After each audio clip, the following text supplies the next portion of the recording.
میں نے صدقہ کر دیا. وہ دن اور آج کا دن ہے. ہر دن روزہ رکھتا ہوں, ہر رات عبادت کرتا ہوں, ہر سال پیدل حج کو آتا ہوں, لیکن سکون نہیں ہے مالک, اطمینان نہیں ہے مالک. اللہ اکبر. حضرت مالک ابن دینار نے سنا تو غصے میں آ گئے. فرمایا بدبخت, اللہ تجھے کبھی معاف نہ کرے, تو نشیڑی ہے اور ماں کا قاتل ہے, اللہ تجھے کبھی معاف نہ کرے. یہ کہہ کر مالک الدینار پلٹے, اور پلٹنے کے بعد انہوں نے اتنی آواز سنی کہ وہ کہہ رہا تھا, اے غموں کو کھولنے والے اللہ, مجھے بخش دے اور مجھے معاف کر دے, میرے غموں کو کھول دے. اللہ اکبر. مالک الدینار جیسے ہی پلٹ کر اپنے خیمے میں گئے, غصے کی ملی جلی کیفیت تھی, لیٹ گئے. آنکھ لگ گئی. جب آنکھ لگی تو خواب میں اللہ کے رسول کا جلوہ دیکھا, مصطفیٰ جان رحمت کا جلوہ جہاں آرا دیکھا. آقا نے فرمایا, مالک تو نے ابن ہارون کو کیوں ڈانٹا, اس کو کیوں مایوس کیا؟ عرض کی آقا اس نے کتنا بڑا پاپ کیا, ماں کا قاتل ہے, نشیڑی ہے. آقا فرماتے ہیں ابن ہارون کے بارے میں بتاؤں مالک بن دینار تجھے کہ اللہ اس کے ساتھ کیا سلوک کرے گا؟ اللہ اکبر. مالک الدینار نے کہا غیب دا نبی سے کہ حضور بالکل بتائیں. تو آقا فرماتے ہیں, اے مالک بن دینار 3,500 سال تک, کتنے 3,500 سال تک ابن ہارون جہنم کی آگ میں جلے گا. اللہ. لوگوں کو لگتا ہے یہ جہنم کیا چیز ہے, مولانا لوگ تو بس ایسی بولتے. سنو یہ جہنم کی, اللہ کے رسول علیہ السلام فرماتے ہیں جہنم میں سب سے ہلکا عذاب, یہ صحیح کی روایات میں سے, بخاری شریف میں بھی روایت موجود ہے, جہنم میں سب سے ہلکا عذاب جس جہنمی کو دیا جائے گا اس کو آگ کی جوتی پہنائی جائے گی. یہ سب سے کم عذاب جہنم کا, جس کو سب سے کم اور ہلکا عذاب دیا جائے گا جہنم میں, اس کے پیر میں آگ کی جوتی پہنائی جائے گی, اور آگ کی جوتی پہنانے سے اس کے بھیجے کو ایسے کھولنا ہوگا جیسے چولہے پہ رکھی ہوئی ہانڈی کے اندر پانی کھولنے لگتا ہے, ایسے اس کا بھیجا کھول کھول کے زمین پہ گرے گا. یہ سب سے ہلکا عذاب ہوگا. اگر ایک لمحہ کوئی جہنم کی آگ میں چلا جائے تو نکلنے کے بعد اگر اس کو دنیا کی آگ میں رکھا جائے تو وہ سمجھے گا کہ مجھے آگ سے نکال کے باغ میں ڈال دیا گیا. یہ ہے جہنم کی آگ. ہماری دنیا کی آگ سے 70 درجہ زیادہ تیز جہنم کی آگ ہے. یہ نہ سمجھو کہ کہانی قصہ ہے, دین کہانی قصہ نہیں ہے, یہ مبالغہ آرائیاں نہیں ہے, یہ اللہ کے رسول کا سچے نبی کا فرمان ہے. اللہ اکبر. تو ابن ہارون 3,500 سال تک جہنم کی آگ میں جلے گا. اس کی ماں تو جنت میں ہوگی. اچانک اس کی ماں کو ابن ہارون کی یاد آئے گی. وہ فرشتوں سے پوچھے گی, اے فرشتوں میرا بیٹا ابن ہارون کہاں ہے, کہاں ہے میرا بیٹا؟ تو فرشتے کہیں گے وہ جہنم میں. کیوں؟ تجھے قتل کیا تھا اور شرابی تھا اس لیے. تو ابن ہارون کی ماں کی ممتا تڑپ جائے گی جنت میں, اور وہ کہے گی فرشتوں اللہ سے پوچھو نا, کیا میرا بیٹا جنت میں نہیں آ سکتا, میرا بیٹا جنت میں نہیں آ. ماں کہے گی, دیکھو ماں تو ماں ہوتی, ماں تو ماں, ماں باپ کی قدر جان. غدار اور قاتل بیٹوں کے بارے میں جب ماں کی ممتا کا یہ عالم ہے کہ جنت میں بھی نہیں بھول رہی ہے بچوں کو, تو وفادار بیٹوں کے لیے کیا عالم ہوگا, فرما بردار بیٹوں کے لیے کیا عالم ہوگا, ایصال ثواب کرنے والے بچوں کے لیے ماں باپ کی ممتا کا عالم کیا ہوگا. اللہ اکبر. ابن ہارون کی ماں کہے گی فرشتوں اللہ سے پوچھو میرا بیٹا جنت میں نہیں آ سکتا. فرشتے اللہ سے کہیں گے اللہ ابن ہارون کی ماں پوچھ رہی ہے کیا میرا بیٹا جنت میں نہیں آ سکتا. اللہ فرمائے گا بالکل آ سکتا ہے, ایک ہی شرط ہے, اگر تو معاف کر دے ہم بھی معاف کر دیں گے. اللہ کے رسول فرماتے ہیں مالک ابن دینار جب اس کی ماں اس کو معاف کر دے گی تو اللہ بھی اس کو معاف فرما کر جنت میں داخل فرما دے گا. میرے آقا علیہ الصلوۃ والتسلیم کے پیارے دیوانوں, لیکن نشے کا نقصان دیکھو, ماں کا قاتل بن گیا. ایک تو شخص ایسا کہ نشے کی وجہ سے اس نے اپنی بہن کے ساتھ بدی کر لی, بدکاری کی بہن کے ساتھ. نشے میں کسی نے بیوی کو طلاق دی, نشے میں کسی نے بیٹی کی آبرو پہ ہاتھ ڈال دی. نشے کا بائیکاٹ کرنا ہوگا. نشہ پھیپڑوں کو کھا رہا ہے, نشے کی وجہ سے بیماریاں عام ہو رہی، اور ہمارے سماج میں نشے کو سستا کر کے لوگ بیچ رہے ہیں کہ کسی طرح ہمارے جوان نشے میں مبتلا ہو جائیں، بلکہ اسکول، کالجز اور یونیورسٹی کے اندر باضابطہ طور پر ایسے لڑکوں کو اور لڑکیوں کو چھوڑا جاتا ہے تاکہ ذہین بچوں کو وہ نشے کا پابند عادی بنا دے۔ ابتدا میں ان کو فری میں نشہ دیں، بعد میں جب نشے کے عادی ہو جائیں گے تو خود ہی جو ہے وہ خرید کر کے نشہ کریں گے۔ اس لیے ہوش کے ناخن لو، ذمہ داری کا احساس کرو۔ دنیا میں بہت خسارہ ہو رہا ہے اپنا، پوری دنیا کے اندر ذلیل اور رسوا ہو رہے ہیں۔ اے نوجوانوں، اپنی ذمہ داری کا احساس کرو۔ اللہ نے کیوں پیدا کیا؟ یہ سارے گناہوں سے نکلو، سچی توبہ کرو اور پلٹو اللہ کی طرف۔ دیکھو اگر توبہ کر لو گے اور اللہ کی طرف پلٹو گے، بس اتنا عہد کر لو کہ میں نے اپنی قوم کے لیے کچھ کرنا ہے، میں نے اپنی قوم کے لیے کچھ کرنا ہے۔ میں اپنے لیے پیدا نہیں ہوا، میں صرف کھانے پینے، سونے اور جو ہے وہ اپنی ازدواجی زندگی کو پوری کرنے کے لیے پیدا نہیں ہوا۔ اللہ نے مجھے کسی مقصد کے لیے پیدا کیا۔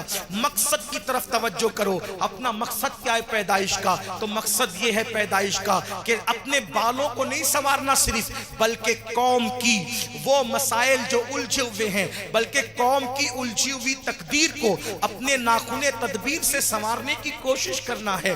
ہمیں میں سے تو کوئی صلاح الدین ایوبی اٹھا تھا، ہمیں میں سے تو کوئی طارق بن زیاد اٹھا تھا، ہمیں میں سے تو کوئی حضرت خالد ابن ولید سیف اللہ کی شکل میں ظاہر ہوئے تھے۔ آئیے حضور قبلہ قائد محترم کا استقبال کر لیں۔ نعرہ تکبیر، ہلو، نعرہ تکبیر، نعرہ رسالت، حضور داعی کبیر، امیر سنی دعوت اسلامی، امیر اہل سنت، محافظ مسلک اعلی حضرت، حضور پیر طریقت علامہ شاکر نوری، اسٹیج خالی کریں، اسٹیج پہ وزن زیادہ ہے، کچھ بھائی اسٹیج کو ہلکا کریں۔ نعرہ تکبیر، نعرہ رسالت، سرکار مدینہ کانفرنس، حضور داعی کبیر، اللہ حافظ قاری محمد شاکر نوری، امیر سنی دعوت اسلامی،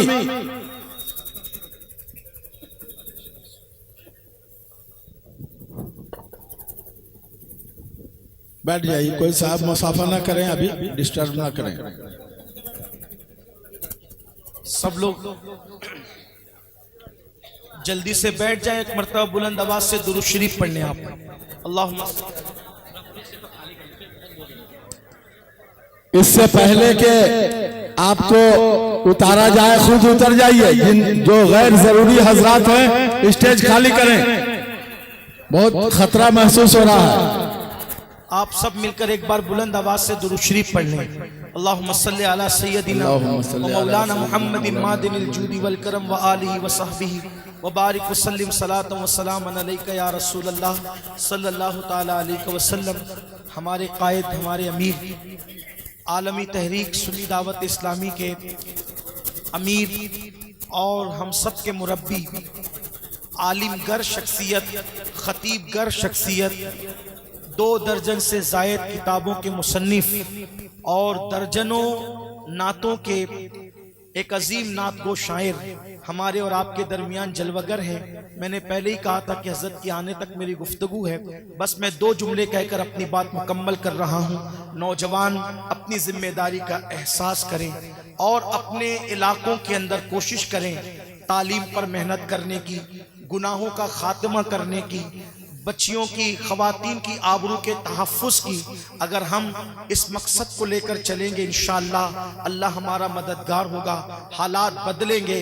اقبال نے کہا تھا، میں دعا، اقبال نے تو جھنجھلا کر کہا تھا، لیکن میں ان کے ان اشعار کو بطور دعا یہ کہتا ہوں کہ خدا تجھے کسی طوفان سے آشنا کر دے، خدا تجھے کسی طوفان سے آشنا کر دے کہ تیری بحر کی موجوں میں اضطراب نہیں۔ اللہ پاک ہم سب سے وہ کام لے جس سے اللہ پاک بھی اور اس کے محبوب صلی اللہ علیہ وآلہ وسلم بھی راضی ہو جائے، اور اللہ رب العزت ہمیں دین کی خدمت کے لیے چن لیں۔